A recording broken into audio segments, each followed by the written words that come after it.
Hi guys, this is Abhishek Tiwari and welcome all of you on my YouTube channel. तो इस video में जो बातें करेंगे हम लोग बेसिकली स्टैटिक जीके के बारे में बातें करेंगे। अपनी स्टैटिक जीके की एक सीरीज चलेगी क्योंकि स्टैटिक जीके का पोर्शन हर एक एग्ज़ाम कवर करता है, चाहे वो एसएससी का एग्ज़ाम हो, चाहे रेलवे का एग्ज़ाम हो या यूपीएससी या कोई भी स्टेट लेवल का एग्ज़ाम हो। सब में जो है स्टैटिक इन्फॉर्मेशन पूछी जाती है। वो बहुत ही वेटेज रखती है एग्ज़ाम के लिए। So we learn about static GK. ठीक है, हर एक टॉपिक कवर करेंगे वन बाय वन करके। ओके, तो गाइज इस वीडियो में हम बात करेंगे इंटरनेशनल ऑर्गेनाइजेशंस के बारे में। ठीक है, तो जैसे कि आप लोग जानते हैं कि इंटरनेशनल ऑर्गेनाइजेशन कई सारे हैं। तो सबको अगर रट के याद किया जाएगा तो वो मेमोरी से लॉस हो जाएगा, उसको आप याद नहीं कर सकते लॉन्ग टर्म के लिए। तो इसको याद करने का एक ही तरीका है कि इसको हम लर्न करें थ्रू द फिगर।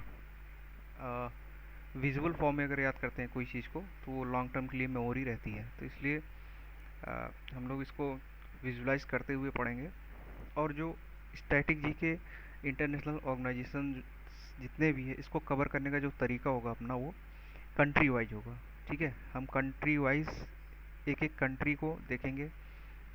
उस कंट्री में कितने इम्पोर्टेंट ऑर्गेनाइजेशन आ रहे हैं, चाहे वो 4 आए, 5 आए या 10 आए, जो भी हैं वो हम कंट्री वाइज जब लर्न कर लेंगे, वो लर्न करने में आसानी भी होगी। वो कंट्री देखेंगे पहले किस कंटिनेंट में है, और उस कंट्री को उठाएंगे, उसके अंतर्गत जितने भी आपके ऑर्गेनाइजेशन आएंगे इंटरनेशनल, उसको हम एक बार में ही कोशिश करेंगे जानने का और मेमोरी करने का। तो दोस्तों, आज का जो हमारा कंट्री है, जिस कंट्री के बारे में हम पढ़ने जा रहे हैं, सबसे पहले उस कंट्री को देख लेते हैं कि वो कंट्री कौन सी है और किस कंटिनेंट में है। ठीक है, बेसिकली आज हम बात करेंगे स्विट्ज़रलैंड। और स्विट्ज़रलैंड में स्पेशली आप देखोगे जिनेवा।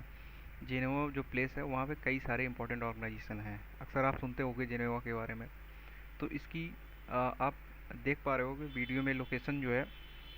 स्विट्ज़रलैंड बेसिकली ये यूरोप कॉन्टिनेंट का पार्ट है। ठीक है, और अगर आप देख पा रहे हो तो ये बेसिकली जर्मनी, फ्रांस और वीना, ऑस्ट्रिया, इसी के आसपास की कंट्री है।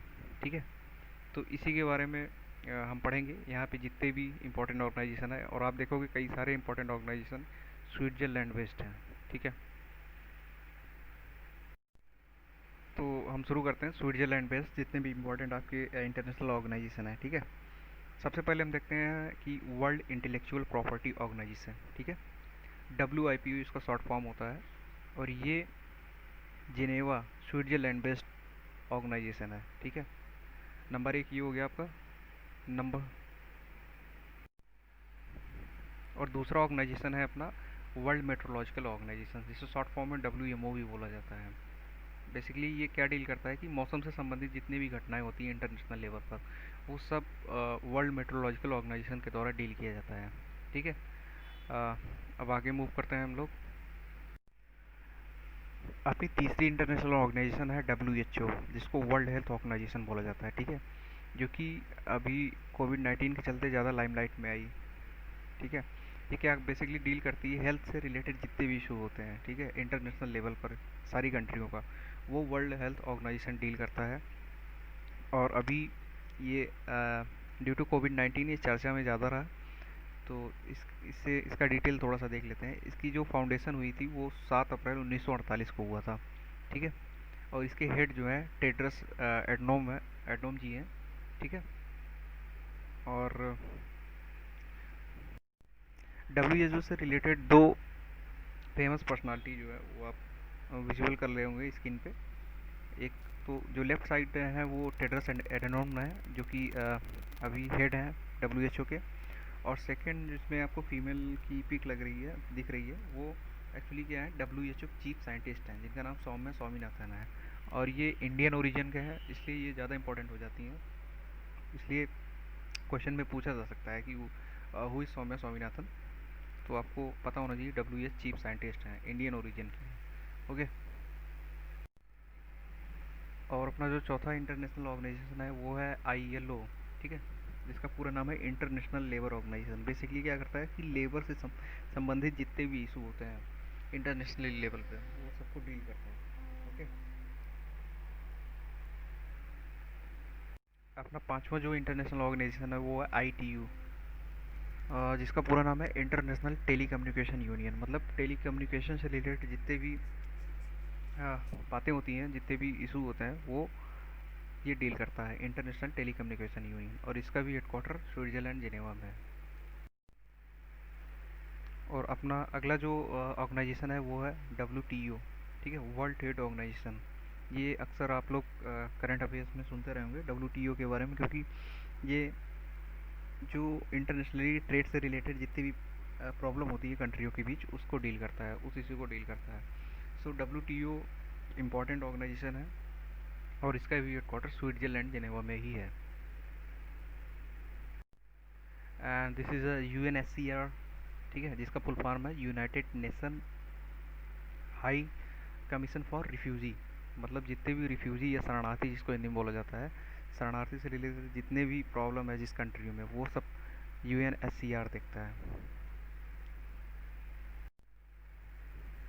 And this one is United Nations human right council, ठीक है, UNHRC। ये ह्यूमन राइट से रिलेटेड जितनी भी प्रॉब्लम या इशू होती हैं ऑल ओवर द वर्ल्ड, वो सबको डील करता है, सबको सुपरविजन करता है। इसका भी हेडक्वार्टर स्विट्जरलैंड जेनेवा में ही है। And next one is ICRC, ठीक है, जिसका पूरा नाम है international committee of the red cross. Red cross के बारे में आपको बता दें कि बेसिकली ये फोकस करता है कि ह्यूमैनिटेरियन वर्क, ठीक है, मानवीय काम जो होते हैं उसी को प्रमोट करता है, उसी को देखता है ये।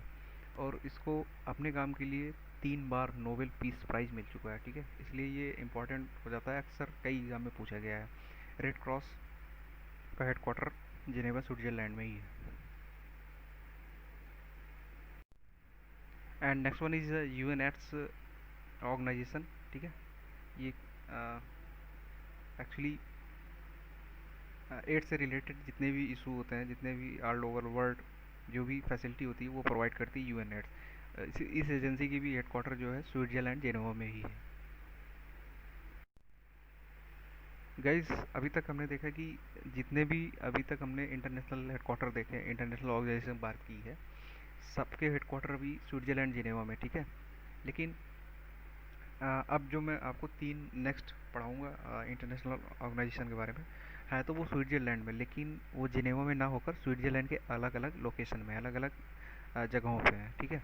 जैसे फीफा की बात कर लें, फीफा फीफा का हेडक्वार्टर जो है वो है स्विट्ज़रलैंड में है, लेकिन वो जूरिच नामक स्थान पे है, जिनेवा में नहीं है, ठीक है। तो स्विट्ज़रलैंड जूरिच में स्थित है। फ्रेंड्स, ये जो पिक आप देख रहे हो, ये गियानी इन्फैंटिनो जी है, जो कि फीफा के प्रेसिडेंट हैं, ठीक है। तो ये आप याद रखिएगा। And next organisation is International Olympic Committee, ठीक है, जिसको शॉर्ट फॉर्म में IOC भी बोला जाता है। इसका भी हेडक्वार्टर है स्विट्जरलैंड में, लेकिन जिनेवा में ना होके लौसाने नामक स्थान पे, ठीक है, लाउसने नामक स्थान पे स्विट्जरलैंड में इंटरनेशनल ओलंपिक कमेटी का हेडक्वार्टर है। ओके। तो गाइज, ये जो आप पिक देख रहे हो, ये थॉमस बैक साहब जी हैं, ठीक है। ये इंटरनेशनल ओलंपिक कमेटी के प्रेसिडेंट है। ये आपको एडिशनल इन्फॉर्मेशन मैं दे रहा हूँ, क्योंकि कभी कभी SSC या रेलवे के एग्ज़ाम में पूछ लिया जाता है, तो आपको पता होना चाहिए। Our last international organisation is WEF, ठीक है, वर्ल्ड इकोनॉमिक फोरम। ये बहुत बड़ी फोरम है, अक्सर आप देखते होंगे, वर्ल्ड इकोनॉमिक फोरम भी रिसेंटली अभी हुई थी, ठीक है। तो इसका भी हेडक्वार्टर स्विट्जरलैंड में तो है, लेकिन जिनेवा में ना के कोलोनी में है इसका हेडक्वार्टर। तो